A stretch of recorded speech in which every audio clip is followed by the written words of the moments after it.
Assalamualaikum warahmatullahi wabarakatuh. Waalaikumsalam warahmatullahi wabarakatuh.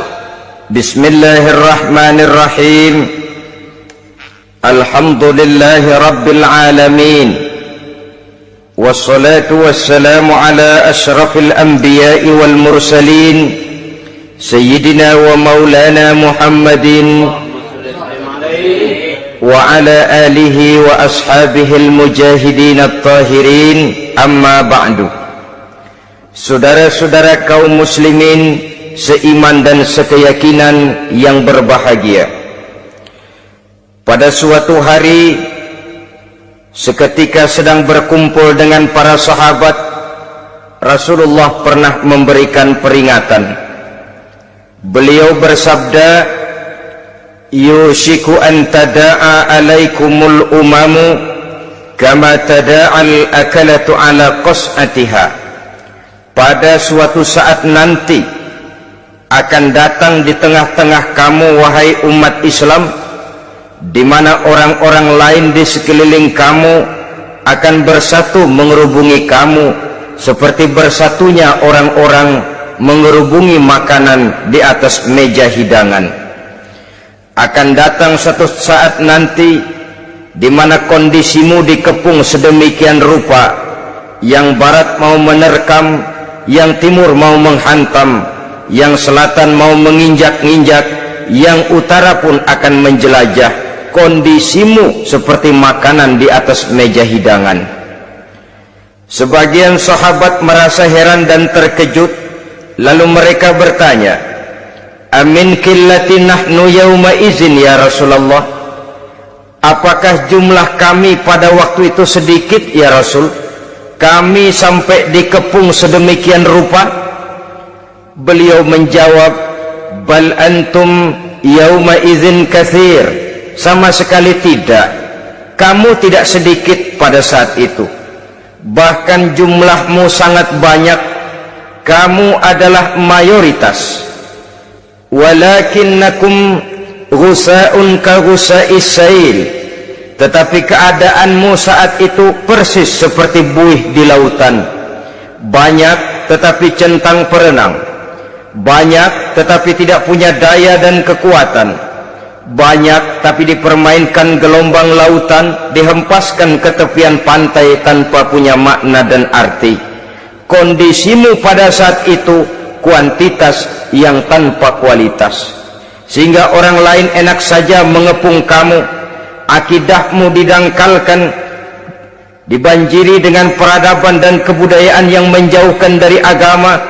Dari segi maksiat dan munkarat seluruhnya mengepung sampai kita melepaskan nilai-nilai Islam kita ini. Dan celakanya, sambung beliau, wal yanzi'anna fi qulubi aduwikumul mahabata minkum, akan dicabut kehebatanmu di mata musuh-musuhmu, sehingga pada saat seperti itu orang lain memandangmu umat Islam enteng saja, remeh saja, tidak ada apa-apanya. Sudahlah, pokoknya umat Islam sikat saja, umat Islam enteng, umat Islam kecil, umat Islam tidak ada apa-apanya. Alangkah ironinya, alangkah menyedihkannya, memilukan dan sekaligus memalukan. Umat yang mayoritas ini dipermainkan oleh yang minoritas. Umat yang jumlahnya terbesar, terbanyak, bahkan konon menurut catatan sampai 90%, tapi dipermainkan oleh mereka kelompok-kelompok kecil ini. Wal yakzifanna fi qulubikumul wahn, pada saat itu di hatimu dicampakkanlah penyakit wahan. Sahabat kemudian bertanya, wa mal wahnu ya Rasulullah, apakah penyakit wahan itu ya Rasul? Beliau menjawab, hubbud dunya wa karahiyatul maut. Penyakit wahan itu tidak lain hubbud dunya wa karahiyatul maut, terlalu cinta kepada dunia dan terlalu takut kepada mati, materialistis dan takut resiko. Dua penyakit inilah yang menyebabkan walaupun umat ini mayoritas, tapi dipermainkan oleh yang minoritas. Walaupun dia golongan terbesar, tapi nasibnya seperti makanan di atas meja makan. Dari segala macam penjuru mau menghantam dia. Saudara-saudara kaum muslimin yang berbahagia, ini merupakan analisa sosial bahwa pada suatu saat nanti akan terjadi di tengah-tengah umat di mana kita dihantam dan diserbu dari segala macam penjuru. Akidah didangkalkan, peradaban dan kebudayaan dirusak, makanan dan minuman diracuni, pakaian ditelanjangi dan lain sebagainya, sampai kita melepaskan nilai Islam yang kita cintai ini. Kondisi sosial ini satu saat akan datang kepada kita. Demikian analisa dan peringatan dari Rasulullah sallallahu alaihi wasallam. Marilah sekarang kita melihat, adalah benar bahwa di zaman sekarang kita insya Allah tidak akan mengalami perang Badar sehebat yang pernah dialami oleh Rasul dan para sahabatnya. Tetapi sesungguhnya perang yang kita hadapi di zaman sekarang ini tidak kalah hebatnya dengan perang Badar, tidak kurang dahsyatnya dengan perang Uhud, tidak kurang ngerinya dari perang Khandaq. Hanya saja yang kita hadapi sekarang ini bukan ujung pedang, bukan ujung tombak, bukan ujung panah. Yang kita hadapi sekarang ini adalah perang akidah, perang ideologi, perang mempertahankan keyakinan. Yang kalau kita kalah sekarang, kita memang masih beragama, tetapi anak kita, cucu kita, generasi yang akan hidup 5, 10, 20, 30 tahun yang akan datang, wallahu a'lam bissawab.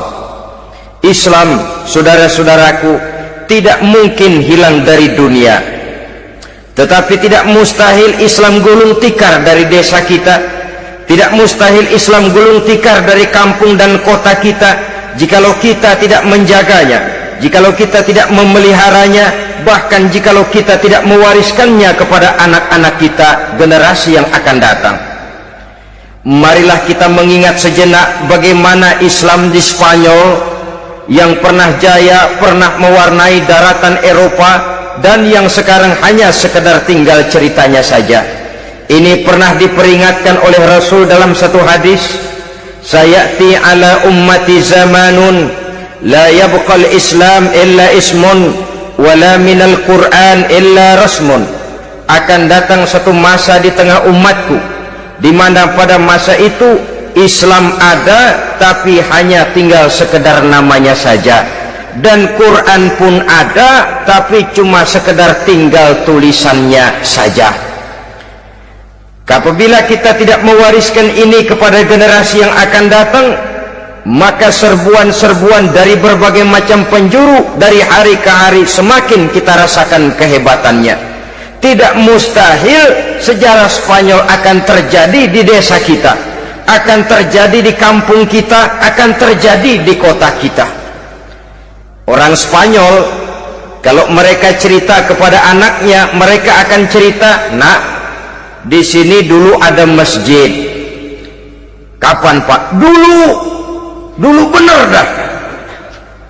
Banyak orang Islam kalau hari Jumat pada sembahyang, kapan itu Pak? Dulu sekali. Sekarang cuma sekedar tinggal ceritanya saja. Bukankah sesuatu yang sangat tidak mustahil apabila kita tidak menjaga dan mewariskan Islam ini kepada generasi yang akan datang, maka serbuan-serbuan akan membawakan hasil yang diinginkan oleh para penyerbu itu tadi.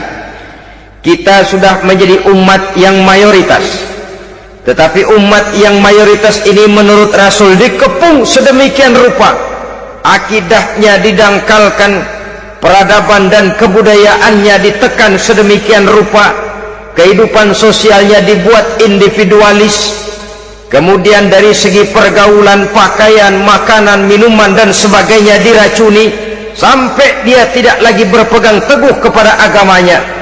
Dan dikala itu hilang kehebatan umat ini di mata musuh-musuhnya. Orang lain memandang kita ringan saja, enteng saja, satu umat yang sudah kehilangan wibawa. Padahal padahal konon kabarnya kita mayoritas, tapi enak saja dikutak-kutik orang lain. Dan dikala itu di hati kita merajalela penyakit uahan. Penyakit uahan itu apa? Pertama, hubbud dunia, terlalu cinta kepada dunia. Terlalu cinta kepada dunia yang menyebabkan kita lupa akan tanggung jawab dan kewajiban, lupa meneruskan dan mewariskan Islam kepada generasi yang akan datang. Kita berlomba dan berlomba hanya untuk mengejar dunia dan seluruh isinya, baik dia bernama material, baik dia bernama seksual, baik dia bernama pangkat, jabatan dan kedudukan. Berlomba-lomba kita di dalamnya sampai tercampaklah penyakit hubbud dunia di dalam hati ini. Berurat dan berakar dunia itu, sulit dan berat kita berpisah daripadanya. Akibatnya kemauan untuk berbuat demi dan atas nama agama sangat sulit terwujud di dalam kehidupan ini. Yang kedua, karahiyatul maut, terlalu takut kepada mati. Baik mati ajal, mati dalam artian yang sebenarnya, baik mati usahanya, baik mati karirnya, baik mati pangkat dan jabatannya. Sehingga dengan demikian akibatnya jatuhlah kita menjadi umat yang kehilangan wibawa di mata orang lain. Saudara-saudara kaum muslimin rahimakumullah, saya katakan tadi, perang yang kita hadapi di zaman sekarang adalah perang akidah. Perang menghadapi peradaban dan kebudayaan yang menghancurkan moral daripada anak-anak kita. Perang menghadapi banjirnya maksiat dan munkarat, yang di tengah-tengah itu, di samping berkewajiban menjaga diri dan keluarga, kita pun juga berkewajiban menjaga anak-anak kita, generasi yang akan datang, mengarahkan dan mendidik mereka sesuai dengan yang dikehendaki oleh Allah Subhanahu wa ta'ala. Oleh sebab itu, pada pertemuan kali ini yang akan saya bicarakan ialah bagaimana idealnya seorang muslim lebih dahulu memberikan pendidikan kepada anak-anaknya di tengah satu situasi dan kondisi di mana serbuan datang silih berganti melanda dan menghantam umat Islam. Kemana anak-anak kita ini harus kita arahkan? Karena kita orang tua mempunyai tanggung jawab. Anak adalah amanah, menyia-nyiakan amanah adalah dosa, dan dosa itu merupakan satu dosa yang besar. Bahkan orang tua bisa saja masuk neraka kalau tidak bertanggung jawab tentang anak-anaknya. Satu riwayat menjelaskan ada orang soleh, ngajinya cukup, sholatnya cukup, puasanya cukup, zakatnya cukup, di mana ada majelis taklim hadir, baca Quran hobi, fitnah orang tidak pernah. Di akhirat setelah disidang dia ternyata lebih banyak kebaikannya daripada kejahatannya, maka dia pun diperintahkan dan dipersilahkan masuk ke dalam surga. Giliran anaknya disidang, biang okem nih anak. Ditanya, siapa Tuhanmu? Tidak tahu. Siapa nabimu? Tenyaho. Apa kitabmu? Ora gelem. Kamu pernah sholat? Tidak. Zakat? Tidak. Puasa? Tidak. Judi? Hobi. Zina? Tiap malam. Mabuk? Berat. Wah, brengsek kamu. Kebaikan tidak ada barang sedikit pun, sementara kesalahan dan dosa berlipat ganda. Kamu neraka. Anak ini protes. Benar, saya tidak kenal siapa Tuhan saya. Saya tidak tahu siapa Nabi saya. Saya tidak tahu kitab suci dan kiblat saya. Saya tidak sholat, tidak zakat, tidak puasa. Tiap malam saya judi, saya zina, saya mabuk. Tapi saya kerjakan semua itu karena saya tidak tahu dan orang tua saya tidak pernah memberitahu saya. Dia enak-enakan hadir di majelis taklim, saya nyekek botol, didiemin saja. Dia enak-enakan baca Quran, saya Zina didiamkan saja. Saya bukan tidak mau, orang tua saya sama sekali tidak pernah mendidik saya. Dia mau benar sendiri. Maka kalau sekarang saya harus masuk ke dalam neraka, saya menuntut agar orang tua saya ikut sama-sama bergabung dengan saya ke dalam neraka. Gara-gara dia tuh saya jadi begini. Orang tuamu yang mana? Tuh, yang barusan mau ke surga. Ini orang tua yang sudah mau berangkat ke surga dipanggil. Sebentar dulu, Mas. Ini benar anak kamu? Iya, Pak. Waktu di dunia kamu tidak pernah ajarin dia ngaji? Sampai dia tidak kenal Tuhannya, tidak kenal nabinya, tidak kenal kiblat dan kitab sucinya? Iya, Pak. Dia tidak sholat, kamu diamkan saja. Dia tidak puasa, tidak zakat, kamu bersikap masa bodoh. Bahkan dia judi, dia zina, dia mabuk, kamu pun berdiam diri saja. Iya, Pak. Tahukah kamu bahwa anak ini adalah amanah? Menyia-nyiakan amanah artinya khianat, dan khianat adalah dosa yang sangat besar. Kamu tidak bertanggung jawab, maka kamu, anakmu gabung ke dalam neraka. Saudara-saudara kaum muslimin rahimakumullah, itu sebabnya Allah pesan benar-benar, ya ayyuhalladzina amanu qu anfusakum wa ahlikum nara. Hai orang-orang yang beriman, jaga dirimu dan keluargamu, istri, anak, orang-orang yang menjadi tanggung jawab dan kewajiban kita, jaga dan pelihara mereka dari api neraka.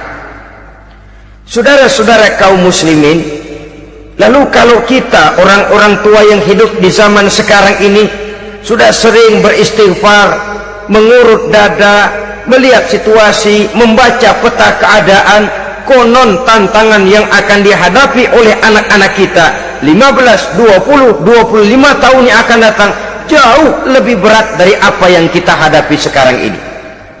Maka adalah wajar jika kita sebagai orang tua yang cinta kepada agama, cinta kepada anak-anak kita, berpikir untuk mewariskan nilai-nilai yang luhur ini kepada anak-anak kita generasi yang akan datang. Bagaimana pada mulanya kita harus mendidik mereka? Mari kita telusuri apa yang dicontohkan oleh Al-Quranul Karim.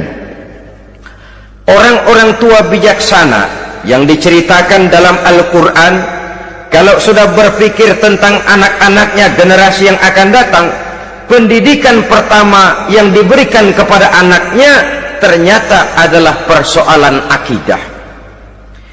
Nabi Ibrahim, pertanyaan yang paling merisaukan beliau buat anak cucunya ialah, ma ta'buduna min ba'di.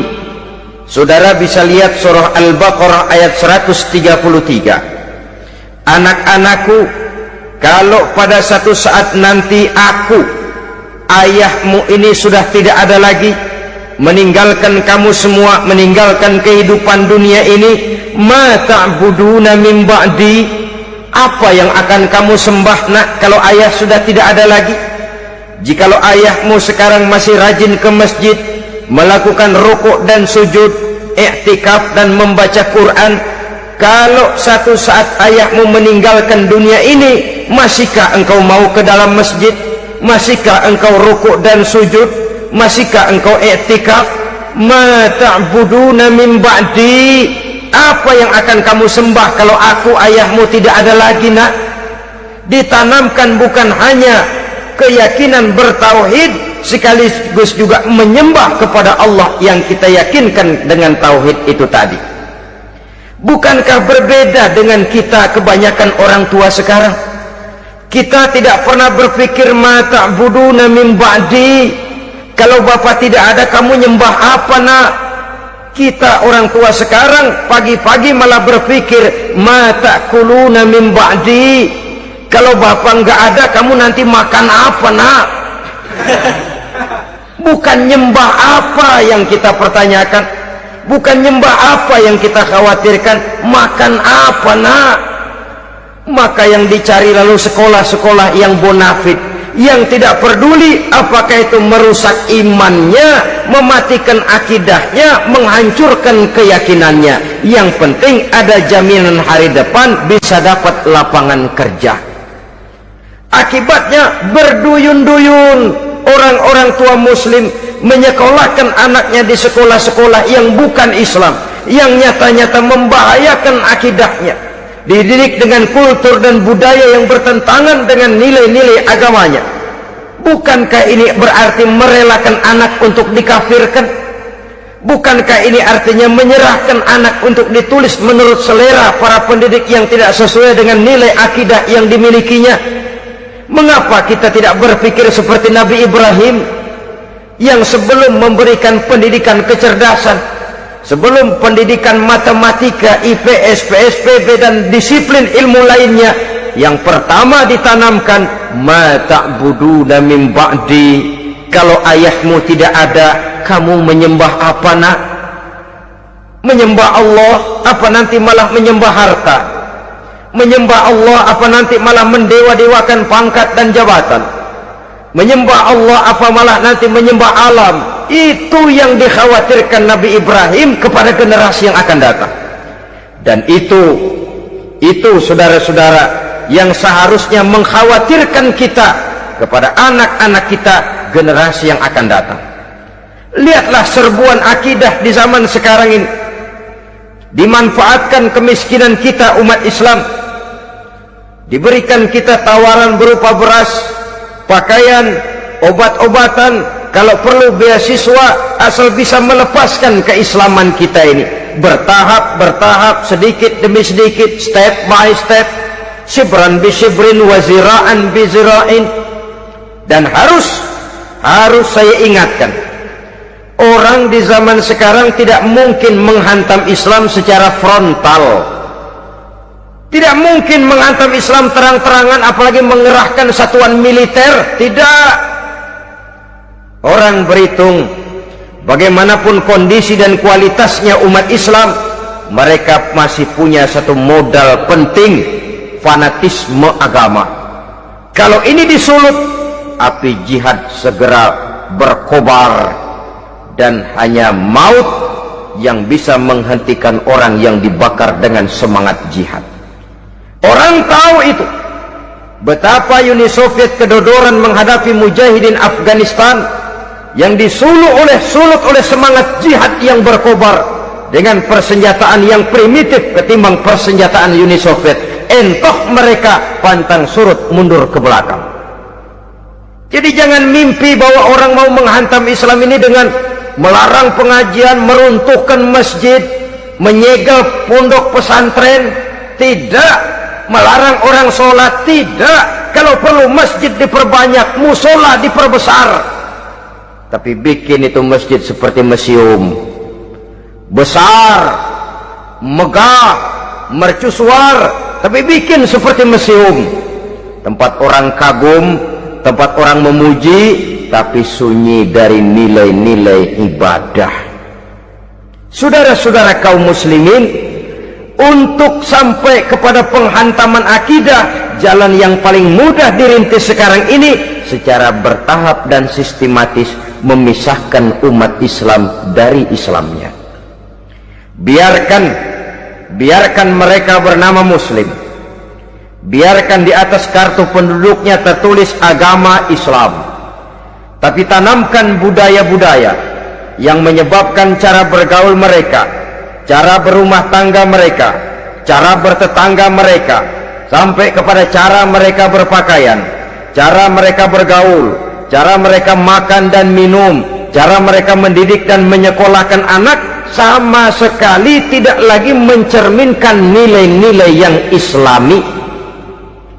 Itu sudah satu usaha yang paling praktis, memisahkan umat Islam dengan Islamnya.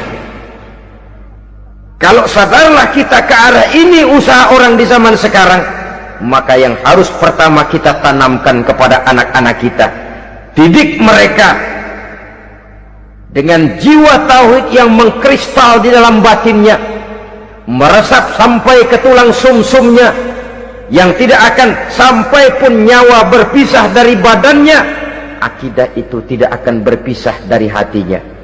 Bahkan dia sanggup dengan tegar berkata, lebih baik saya melarat karena mempertahankan iman daripada hidup mewah dengan menjual akidah. Satu khittah, satu garis kehidupan yang perlu kita wariskan kepada anak-anak kita, generasi yang akan datang. Dahulu ada satu tradisi, saudara-saudara. Kalau anak gadis kita dilamar orang lalu bertanya, anakmu mau ngelamar gadis saya, apa sudah khatam Quran berapa kali? Apa sudah bisa baca kitab macam-macam dan lain sebagainya? Sehingga lahirlah satu kebanggaan. Apapun motifnya, tapi pertanyaan semacam ini zaman sekarang sudah langka. Paling-paling yang ditanya kalau anaknya dilamar orang, anakmu kerja di mana? Gajinya sebulan berapa? Kendaraannya bebek apa soal apa-apa? Itu yang kita pertanyakan, berkisar di seputar materi, kerja, job, status sosial dan lain sebagainya. Perkara bisa baca Quran atau tidak, nomor 18. Perkara sembahyangnya rajin apa tidak, nomor 36. Saudara hadirin, akibatnya terjadi pergeseran nilai. Maka mendidik anak menurut tuntunan Quran adalah seperti yang diberikan contoh oleh Luqmanul Hakim, yang diceritakan dalam surah Luqman mulai ayat 11 dan selanjutnya. Apa pendidikan pertama yang harus kita berikan kepada anak? Pertama, ya bunayya la tusyrik billah. Wahai anakku, jangan sekali-kali engkau menyekutukan Allah. Nak, jaga tauhid, pelihara iman, mantapkan akidah. Ini dasar yang pertama. Belum lagi anak mengenal berbagai macam disiplin ilmu. Yang pertama ditanamkan tauhid. Ini yang mendasari kehidupan. Ini yang akan menjadi mewarnai dan menjadi warna dari kepribadian seseorang. Sentuhan jiwa tauhid di dalam diri si anak. Belum lagi sempat dia kenal yang lain. Yang pertama yang kita tanamkan, kita wariskan, kita berikan, la tusyrik billah. Jangan sekali-kali menyekutukan Allah. Nah, kalau ini sudah tertanam, ini sudah merupakan satu fondasi yang kuat. Selebihnya nanti tinggal melihat bakat si anak, kemana dia harus dididik ini. Yang terpenting nilai iman lebih dahulu tanamkan. Dan untuk menghancurkan nilai keimanan, saudara-saudara, saya katakan, ingatkan kepada hadis di awal tadi, dikepung kita dari berbagai macam penjuru agar bila bisa melepaskan nilai-nilai iman dan keyakinan. Proses pendangkalan akidah, ditanamkan keraguan kepada agama, ditanamkan rasa malu beragama, sholat malu, baca Quran malu, berangkat ke masjid malu, pakai jilbab malu. Ditanamkan rasa malu beragama, sehingga bertahap sedikit demi sedikit kita mulai berpisah dengan kehidupan beragama. Ditanamkan hal yang sedemikian rupa dari berbagai macam penjuru. Dihantam akidah, akidah kuat, dihantam dari segi peradaban dan kebudayaan. Diperbanyaklah peradaban dan kebudayaan yang bukan mendekatkan kita dengan agama, malah mendekatkan kita dengan neraka. Menjauhkan kita dari agama, menjauhkan kita dari nilai-nilai luhur yang diwariskan oleh orang-orang tua kita terdahulu. Adalah kewajiban kita yang pertama, mendidik anak, menanamkan roh, jiwa dan semangat tauhid di dalam diri mereka. Saudara-saudara kaum muslimin rahimakumullah, kenapa kita lebih dahulukan menanamkan jiwa, roh dan semangat tauhid ini kepada anak-anak kita? Pertama, kita tidak hanya ingin sekedar mempunyai anak yang pintar, tetapi lebih daripada itu kita pun ingin mempunyai anak yang benar. Segala macam disiplin ilmu, segala macam bentuk penalaran ilmiah dan pengisian intelektualitas manusia mungkin di satu sisi akan membuat dia pintar, tapi di sisi lain belum tentu akan membuat dia benar. Nabi pernah memberikan peringatan, man izdada ilman wa lam yazdad huda lam yazdad minallahi illa bu'da. Orang yang hanya bertambah ilmu pengetahuannya tapi tidak bertambah hidayah dari Allah, tidak makin mantap keimanannya, maka seluruh nilai-nilai ilmunya hanya akan menjauhkan dia dari Allah Subhanahu wa ta'ala. Dan adalah lebih merupakan azab daripada nikmat kalau kita diberikan ilmu pengetahuan yang hanya akan menyebabkan kita semakin jauh dari Allah Subhanahu wa ta'ala.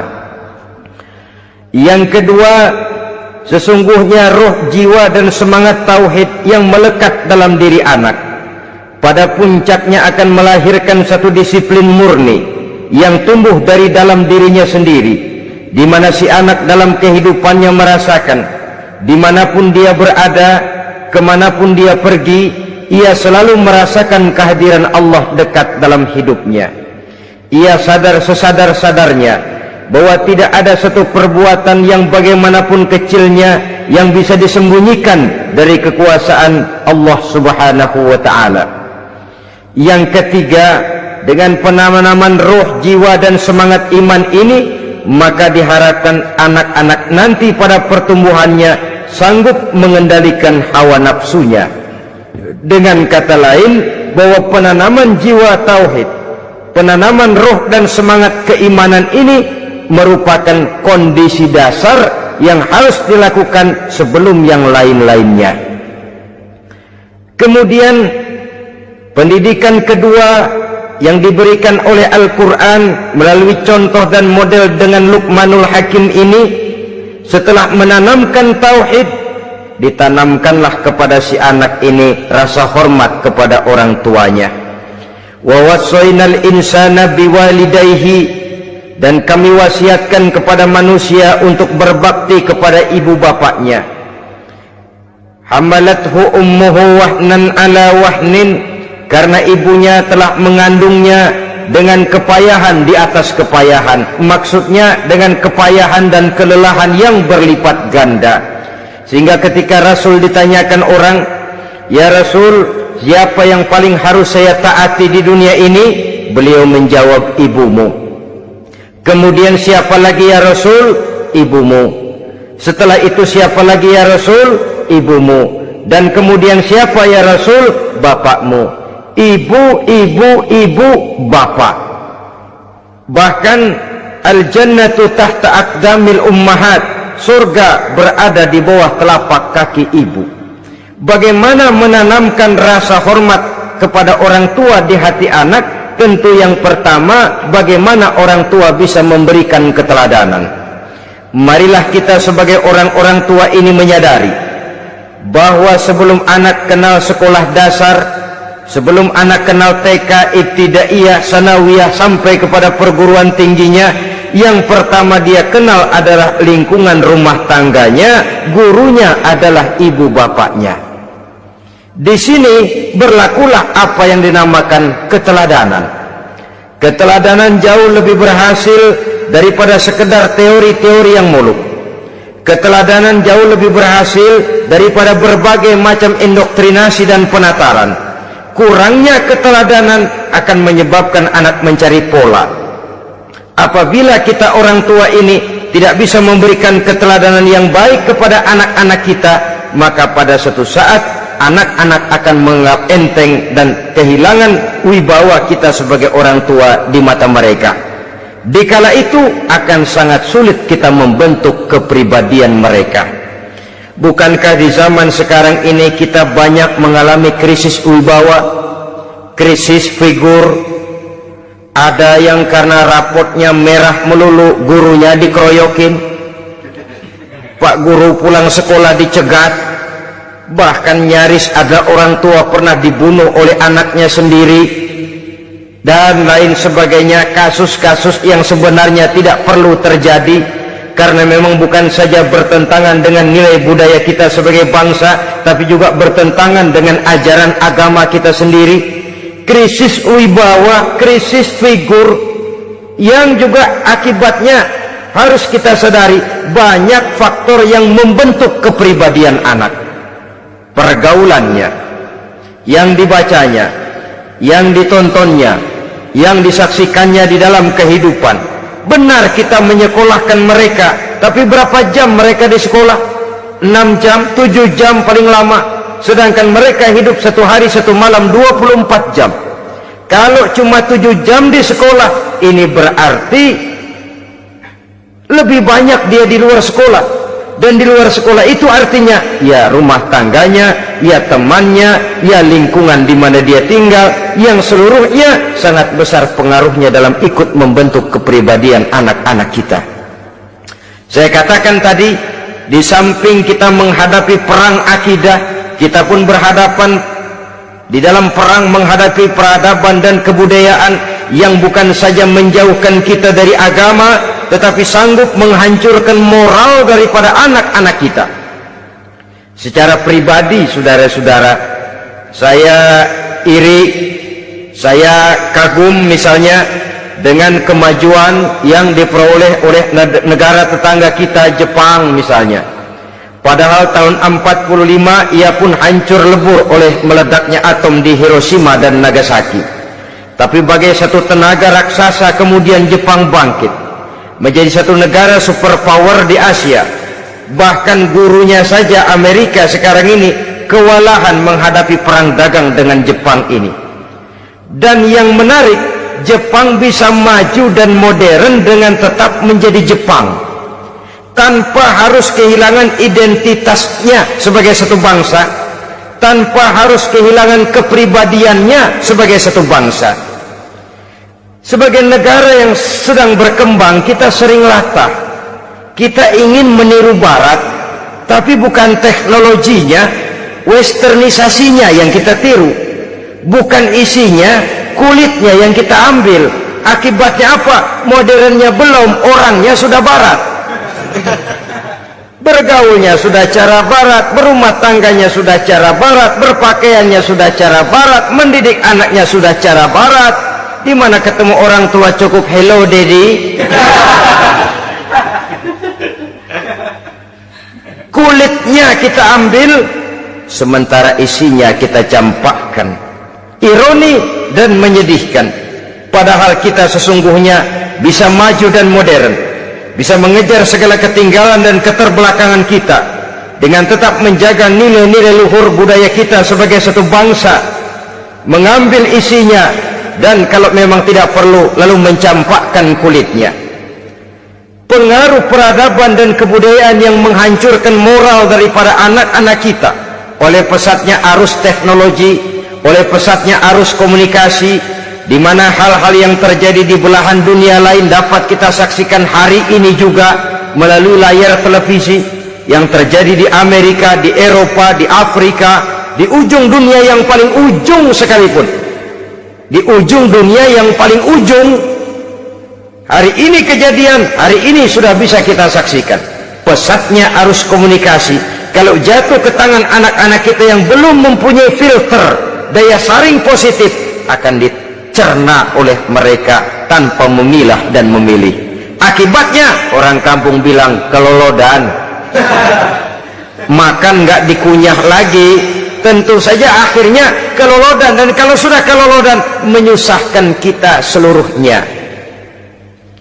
Oleh karena itu budaya menghormati orang tua perlu dijaga, perlu dipelihara dan diwariskan kepada anak-anak kita. Tali silaturahmi sehingga ada respeknya kepada orang tuanya. Jangan bapaknya dianggap CS,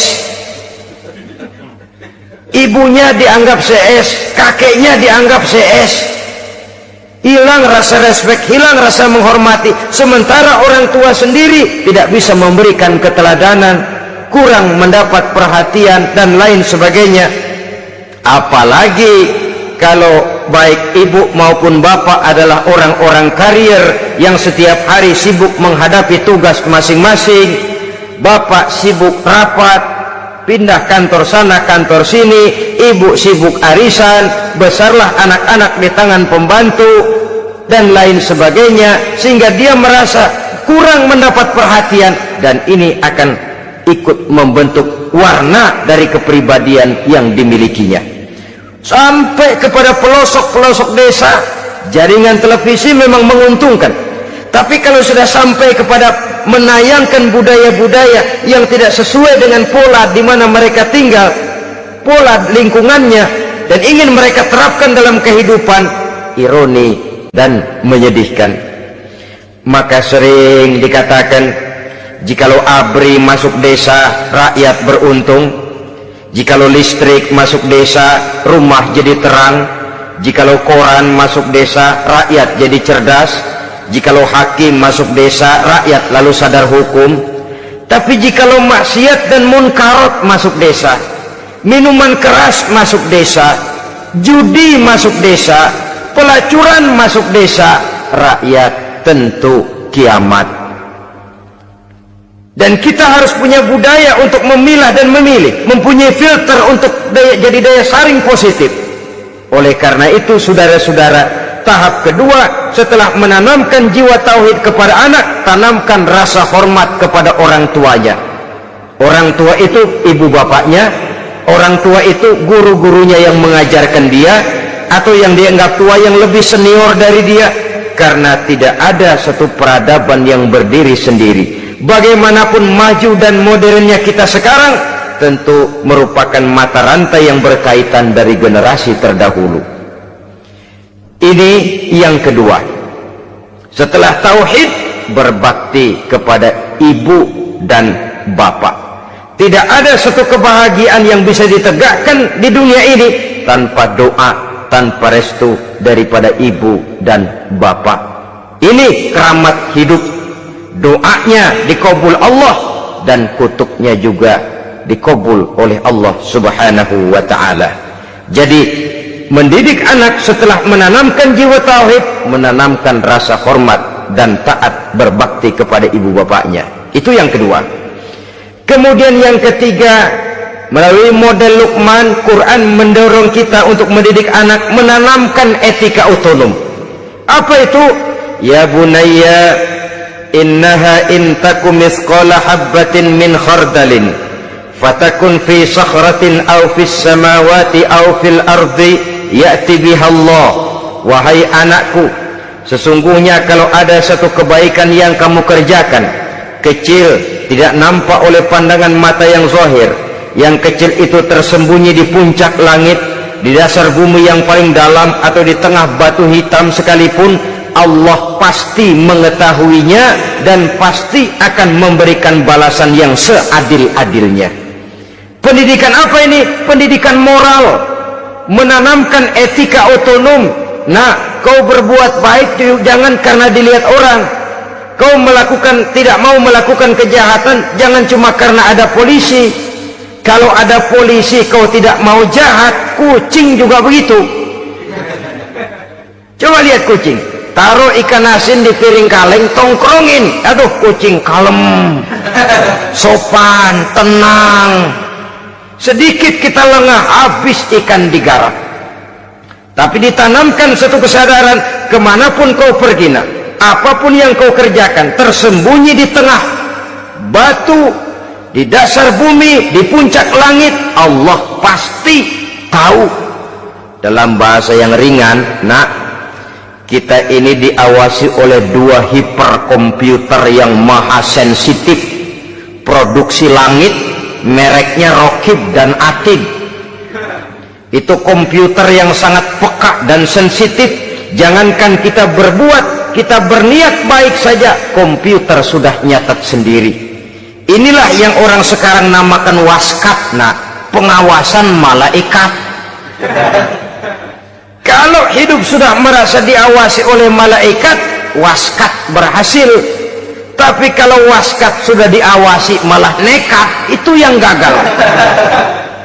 Atau yang diawasi dan yang mengawasi sama-sama sepakat, nah, itu juga bisa cincai.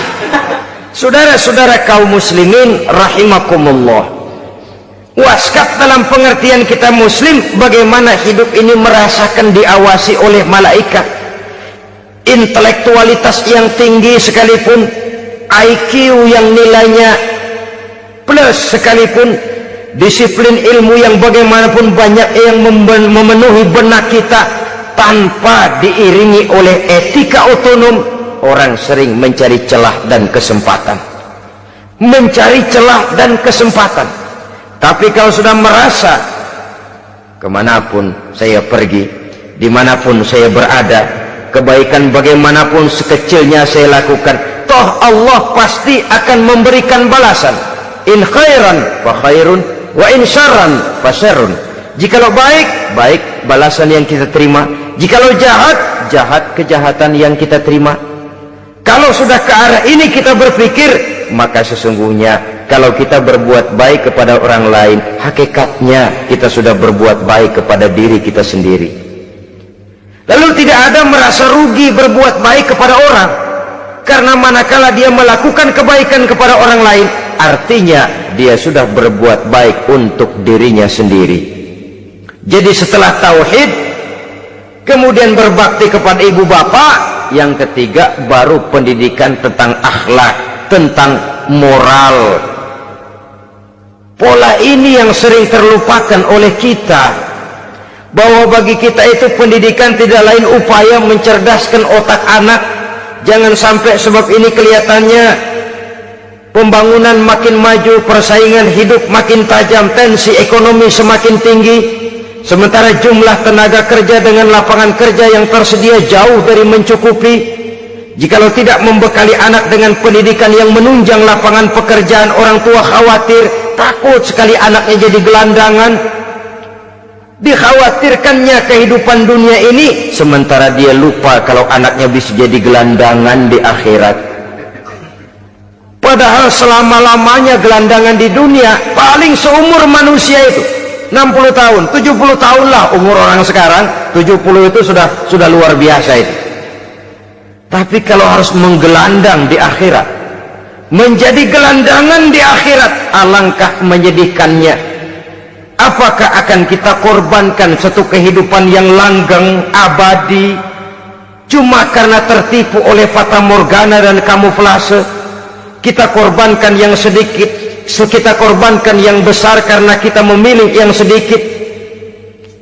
Dalam bahasa Al-Quran memang pernah diceritakan hidup ini hakikatnya perlombaan, saudara-saudara. Perlombaan.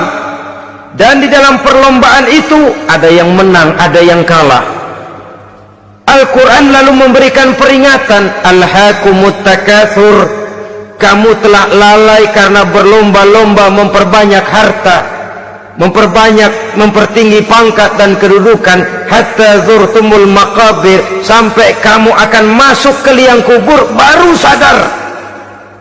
Apalagi kalau nafas sudah sampai di tenggorokan, persis Fir'aun sudah tenggelam di lautan merah, mau mampus, baru dalam sekaratnya amantu birabbi Musa wa Harun, kalau begini caranya saya juga percaya kepada Tuhan Musa dan Harun, percaya kepada Allah.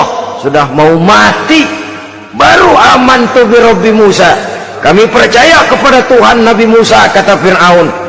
Malaikat maut kesal benar, dilelepin terus di laut, mampus terus sekalian.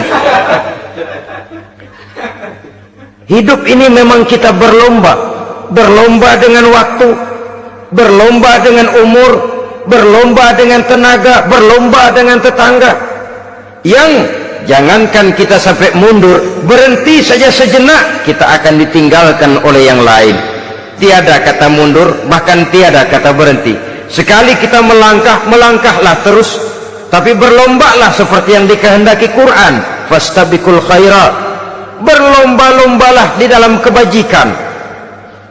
Jangan berlomba-lomba di dalam kemaksiatan, kemunkaran, kejahatan. Berlombalah dalam urusan kebaikan. Saudara-saudara kaum muslimin rahimakumullah, tauhid, berbakti kepada ibu bapak, kemudian pendidikan tentang moral. Apabila pendidikan tentang moral sudah tertanam, barulah lihat bakat si anak, kemana bakatnya. Anak saya kelihatannya dari kecil demennya main bedil-bedilan saja, abri kali itu, kirim ke Magelang, masukkan akabri. Tapi dengan syarat 3 itu tadi, iman sudah tertanam, rasa bakti kepada ibu bapak sudah ada, dan punya nilai moral, sehingga boleh jadi nanti dia menjadi jenderal yang beriman, yang berbakti kepada ibu bapaknya, dan punya moral yang tinggi. Kan lebih baik rakyat rendah tapi akhlaknya tinggi daripada pejabat tinggi tapi moralnya rendah. Jauh lebih baik rakyat rendah punya moral tinggi ketimbang pejabat tinggi punya moral rendah. Nilai moral ini yang jadi ukuran dan barometer di masyarakat. Yang ini yang sering kita lupakan, bahwa kehancuran satu bangsa dimanapun di dunia ini selalu dimulai dengan kehancuran moral daripada bangsa itu sendiri. Sekarang membina nilai moral ini berat. Gadis kita, remaja, putri diberikan pakaian jilbab, mungkin dia sendiri masih setengah-setengah, ditambah lagi oleh ledekan temennya. Jilbab lah kuno, bau sorga lah, bau masjid lah, bau menyan lah. Ditanamkan rasa malu untuk hidup dekat dengan agama. Kalau moral semacam ini sudah tertanam, sedikit demi sedikit kita mulai mengucapkan selamat tinggal kepada agama. Dan kemalangan apa yang lebih malang kalau kita sudah jauh dari agama ini? Bukankah Islam telah menyelamatkan manusia dari penyakit jahiliyah dan membawanya kepada satu kehidupan yang maju dan modern? Kalau kita tinggalkan Islam ini, bukankah artinya kita akan kembali kepada satu zaman jahiliyah? Hanya saja jahiliyah itu berada di abad modern, versinya tentu lebih modern. Kalau zaman jahiliyah dulu mabuknya pakai arak, zaman sekarang sudah macam-macam orang bisa mabuk. Kalau zaman jahiliyah dulu anak perempuan dikubur hidup-hidup, zaman sekarang kadang-kadang belum sempat lahir ke dunia malah sudah dibunuh lebih dahulu. Versinya saja yang berbeda. Kalau di zaman jahiliyah dahulu manusia menyembah batu yang bernama Latta, Uzza, Manat dan Hubal, di zaman jahiliyah modern sekarang ini orang sering menyembah kepala bagiannya, sering menyembah atasannya, sering menyembah komputer, sering menyembah teknologi modern yang lebih diyakininya daripada Allah sebagai keyakinan sentral di dalam hidupnya. Saudara-saudara kaum muslimin rahimakumullah. Jadi yang ketiga, nilai moral yang ditanamkan kepada anak-anak kita supaya dia bisa menghadapi tantangan-tantangan hidup yang semakin berat ini dengan tetap berpegang teguh kepada nilai-nilai moral yang diwarnai oleh jiwa keimanannya yang bersumber dari ajaran agamanya. 3. Kemudian yang keempat, barulah tatanan kehidupan sehari-hari. Apa kata Luqman? Ya bunayya aqimis sholah.